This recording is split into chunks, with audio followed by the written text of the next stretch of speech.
Hello everyone, table tutor YouTube চ্যানেলের আরও একটি নতুন ভিডিওতে সবাইকে স্বাগতম।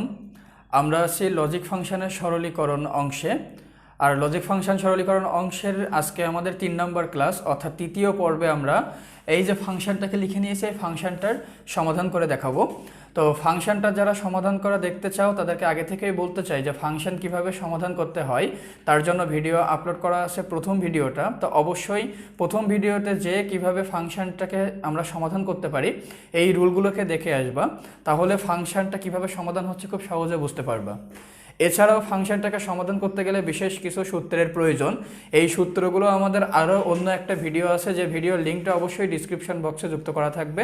এই ভিডিওটার নাম বুলিয়ান উপপাদ্য প্রমাণ সহ। তোমরা সেই ভিডিওটাও দেখে নিবা, তাহলে কোন সূত্র কোথায় অ্যাপ্লাই করে আমরা কিভাবে মানটাকে নির্ণয় করতেছি খুব সহজে বুঝতে পারবা। তো ঠিক আছে, চলো আমরা এখন 3 নম্বর এই যে ফাংশনটা আছে ফাংশনটাকে সমাধান করি।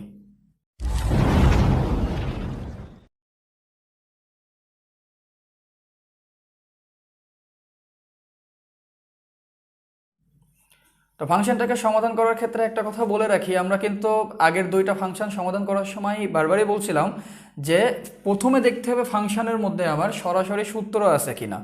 যদি সূত্র থাকে তাহলে আমরা সেই সূত্রটাকে দিয়ে সমাধান করার চেষ্টা করব, আর সূত্র যদি না থাকে তাহলে আমরা যে কাজটা করতে পারি সেটা হচ্ছে কমন নেব, এবং কমনটা এমনভাবে নিতে হবে যেন আমার একটা সূত্র তৈরি হয়। সেক্ষেত্রে দেখো, আমি যদি একটু ফাংশনটার দিকে লক্ষ্য করি তাহলে এখানে কিন্তু সহজতভাবে সহজ সরল কোনো সূত্র আসতেছে না। যদিও আমরা একটা সূত্রকে এখানে নিয়ে আসতে পারি চাইলে, কিন্তু সেই সূত্রটা না নিয়ে এসে আমরা যে কাজটা করতে পারবো সেটা হচ্ছে এখান থেকে কমন নিয়ে একটা সূত্র তৈরি করব। তাহলে ফার্স্ট দুইটা যে পদ আছে A not B plus A not B not, এই দুইটা অংশ থেকে আমরা এখন মান কমন নেব।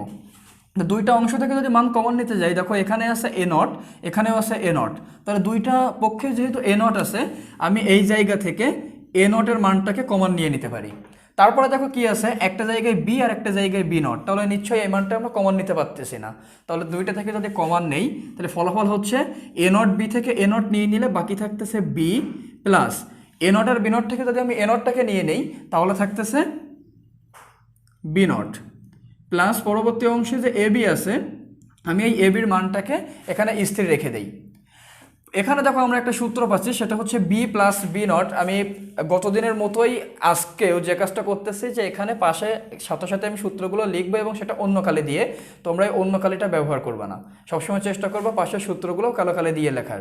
আমরা অন্য কালি ব্যবহার করতেছি যে কারণে যাতে তোমরা সহজেই বুঝতে পারো এইগুলো হচ্ছে সূত্র। সো আমি তৃতীয় লাইনের জন্য যে সূত্রটাকে অ্যাপ্লাই করব, সূত্রটা হচ্ছে এ প্লাস এ নট।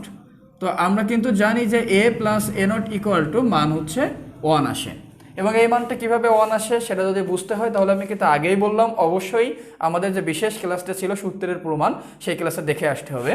তো ওখানে যেহেতু এ প্লাস এ নট সমান 1, আমি এর পরিবর্তে যদি বিকে কল্পনা করি তাহলে B plus B not, so B plus B not সমানও মান আসবে 1।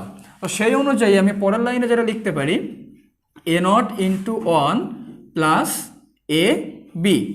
এখন দেখো A not into 1 plus A B মানটা আমার কাছে আসে, সেখান থেকে আমি খুব ইজিলি এ নট ইন্টু 1 সমান কি লিখতে পারি যে এ নট প্লাস এ বি। তো আমার কাছে এ নট প্লাস এ বির এই মানটা আছে। এখানে দেখো যেহেতু একটা এ আর একটা এ নট ভিন্ন ভিন্ন মান আছে, সো আমি চাইলে এখানে আরও একটা সূত্র কল্পনা করতে পারি। লাস্ট ক্লাসে আমরা যে সূত্রটা নিচে লিখছিলাম আজকে সেই সূত্রটা আমরা পাশে লিখব। সেই সূত্রটা হচ্ছে এ প্লাস বিসি। আমরা যদি এই আকারে কল্পনা করি যে এ প্লাস বিসি থাকে তাহলে এই সূত্রটাকে আমরা লিখতে পারি কি এ প্লাস বি ইন্টু এ প্লাস সি।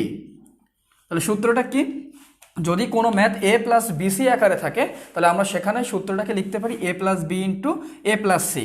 এখন আমাদের এখানে দেখো এখানে কিন্তু সি এর কোনো উপস্থিতি নাই, তো আমরা খুব ইজিলি যে কাজটা করতে পারি এইটাকে ধরলাম এ প্লাস এটাকে ধরতেছে বি আর বিটাকে ধরতেছে সি। তো এই অনুযায়ী যদি সূত্র করি তাহলে এটা এ নটের জায়গায় এ থাকতেছে, বি হিসেবে আমরা একে কল্পনা করলাম আর সি হিসেবে বিকে কল্পনা করতেছি। তো এই অনুযায়ী এখন যদি আমরা মানটাকে লিখতে যাই তাহলে দেখো সেক্ষেত্রে মানটা আমার কি আসে। এই অনুযায়ী মান লিখলে সূত্র কি হচ্ছে এ প্লাস বি, তাহলে এখানে এ প্লাস বি এর পরিবর্তে কি বসতেছে এর যে মান, তাহলে এ নট প্লাস বি এর মানটা হচ্ছে এ, সেটা লিখলাম ইন্টু সূত্র হচ্ছে এ প্লাস সি, তাহলে এখানে এ হচ্ছে এ নট, সেই এ নটকে রাখলাম প্লাস সিটা হচ্ছে আমার এখানে বি। দেখো বিষয়টা কিন্তু খুবই ইজি, আমি শুধুমাত্র এ নটকে এর সাথে কল্পনা করলাম, এ কে বি এর সাথে এবং বি কে সি এর সাথে কল্পনা করার পরে এ প্লাস বি সি এই সূত্র অনুযায়ী মানটাকে বসালাম। সো এ প্লাস বি সিতে ছিল এ প্লাস বি, এখানে এর পরিবর্তে আমরা এ নট ধরেছি, সেই এ নটটাকে নিয়ে আসলাম, বি হিসেবে এ কে ধরলাম, সো বি এর পরিবর্তে এ কে বসালাম, তাহলে মান আসলো কি এ নট প্লাস এ। পরের অংশ হচ্ছে এ প্লাস সি, তাহলে আমার সেই এটা হচ্ছে এখানে এ নট, সো এ নটটাকে বসালাম, প্লাস সি হিসেবে আমরা বি কে কল্পনা করছি, সো বি কে এখানে বসাই দিলাম। এটাই হচ্ছে এখানে সূত্রের অ্যাপ্লাই করলাম। এবার দেখো A plus A not already কিন্তু এই সূত্রটার মধ্যে উপরে লেখা আছে যে A plus A not equal to 1। So এখানে সেই এ প্লাস এ নট সমান আমরা মানটাকে বসাবো 1 into A naught plus B, কারণ আমরা জানি এ নট প্লাস বি এর কিন্তু কোনো সূত্র নাই। তো এ নট প্লাস বি এর সাথে যদি 1 গুণ হয় তাহলে ফলাফল আসবে এ নট প্লাস বি, এবং এটাই হচ্ছে আমার নির্ণেয় সরলের অ্যান্সার। তো দেখো সরলটার মধ্যে আমরা কিন্তু দুইটা সূত্র অ্যাপ্লাই করলাম এবং ফাংশন যেটা ছিল সেখান থেকে খুব ইজিলি সরলের মানটাকে নির্ণয় করলাম এ নট প্লাস বি। তো এটা ছিল আমাদের তৃতীয় সরলের সমাধান। চতুর্থ সরলের সমাধান যদি পেতে চাও তাহলে অবশ্যই পরের ভিডিওগুলো দেখবা, আর পুরাতন ক্লাসগুলো যারা দেখোনি তারা ক্লাসগুলো দেখে নিতে পারো, তাহলে খুব সহজে বুঝতে পারবা। ধন্যবাদ।